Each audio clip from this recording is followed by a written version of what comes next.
Good morning, Western Washington, and happy Thursday. I'm Matthew Fab with Western Washington Weather, and today we're going to take a look at the forecast for the next few days and the aurora potential and cloud potential tonight. So stay tuned. In a couple minutes, we'll take a look at that. So starting here with the satellite loop, you can see here's Washington, and there's Oregon and Northern California and British Columbia. And you can see it's a mostly clear morning across Washington state. Unfortunately, that does not necessarily look to continue, and the cloud forecast could be a little bit challenging with the aurora tonight. You can see there are clouds offshore and some other high clouds moving toward the area. These will all play a part in the potential trickiness of the forecast tonight. So now let's take a look at the overall pattern here. You can see right now we're between this ridge that moved off to the east and troughing out over the Pacific Ocean. However, over the next couple of days, this ridging will build back in again. By the time we get to late Friday, you can see there's ridging to our north, and then this massive ridge builds over Alberta over the weekend here, and you can see that's just a massive ridge there, and that will bring some really nice temperatures to most of the west coast, but especially western Washington on Saturday, Sunday, and Monday. And you can see as we go through Monday, that ridge does start to move off to the east pretty quickly there. And then as we get toward Tuesday, you can see we have this large troughing that starts to move toward Vancouver Island and toward the west coast at large, and that could bring some more potent storms toward western Washington, so we'll have to watch that over the next few days here. And taking a look at the overall pattern, we will likely remain dry all the way through Sunday night here. You can see by Sunday evening you have some showers on the north coast, and then this system starts to kind of sag south across from Vancouver Island across western Washington through Monday, bringing some showers at times. Then we dry out a little bit, but we don't really have much of a break before what looks to be a bit more potent of a system moves into the area late Tuesday night, and that's something we'll be watching over the next few days here, so stay tuned for more on that. Now let's take a look at our overall temperatures here. This is high temperatures today on Thursday here. You can see that from Seattle northward, highs reach the low to mid 60s. Some areas near the water still in the upper 50s, and low to mid 60s from Seattle south and on the coast.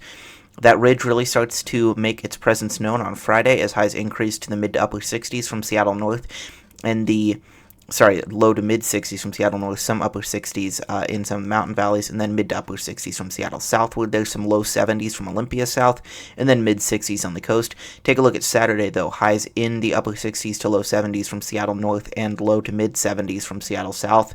Looks like mid 60s on the coast. Almost exactly the same thing on Sunday, so an extremely nice weekend ahead with highs in the upper 60s to mid 70s across the region.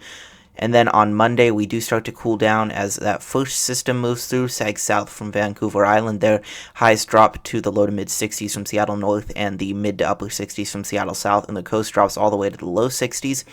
And by Tuesday, with a stronger system about to move in, highs drop to the upper 50s to low 60s from Seattle north and the low 60s from Seattle south and on the coast.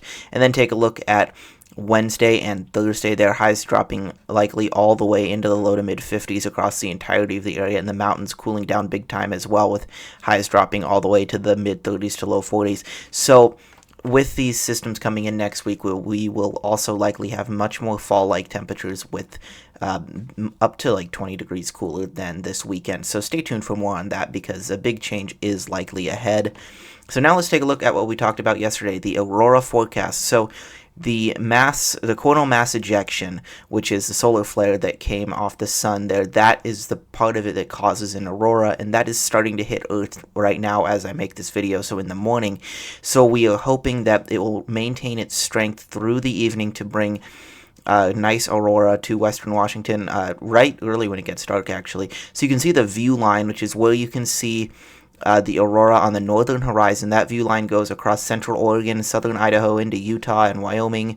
So it's pretty far south based on where it usually is here. And you can see that likelihood of aurora does exist over western Washington, and this actually means it could be almost overhead. So this could be a really strong aurora event.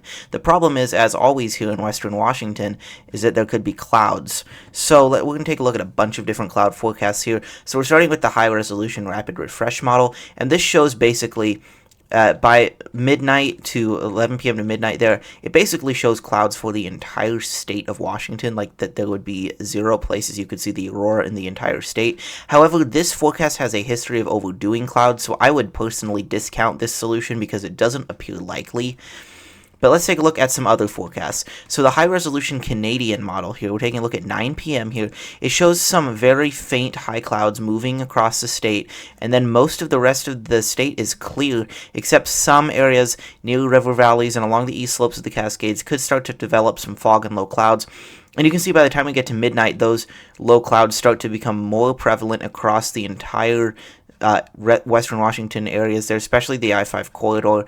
So really, if we're looking at the Canadian model here, the best time to see the aurora across western Washington would really be ending at about midnight there, before those low clouds start to develop. Although eastern Washington looks to remain pretty nice and clear all night on this forecast. So now let's take a look at the NAM model, another high resolution forecast. This one shows a lot more clouds for parts of western Washington there. Eastern Washington does a little bit better through about 11 p.m., but you can see scattered high clouds across western Washington, but there will be some spots that are clearer, so it really could be kind of more of a nowcast situation where we're really just watching the satellite in real time to see where those clouds are.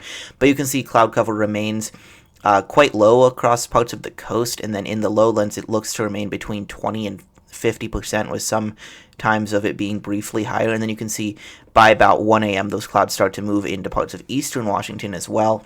And then finally, looking at the European model here, this is a lower resolution, so its forecast may not be as accurate with this, but you can see it does show a lot of clouds across most areas from Seattle south and on the coast there, and that kind of just continues all night before spreading across more of the state by the time we get to about 3 a.m.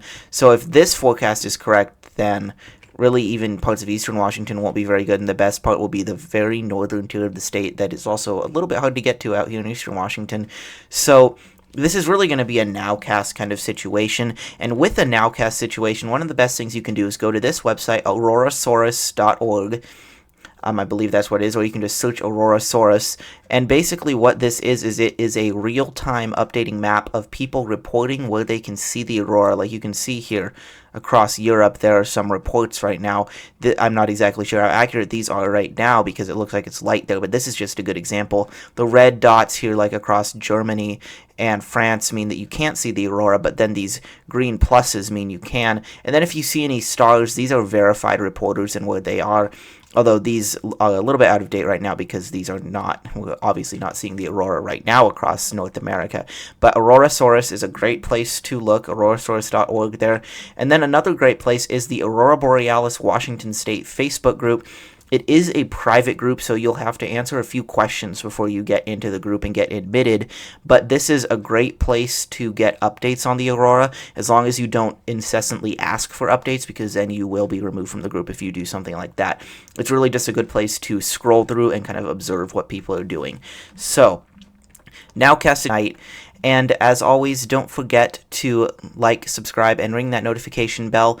And stay tuned to my Facebook and Twitter pages. I will take a look at the potential aurora and clouds tonight. So stay tuned, and I will talk to you all tomorrow.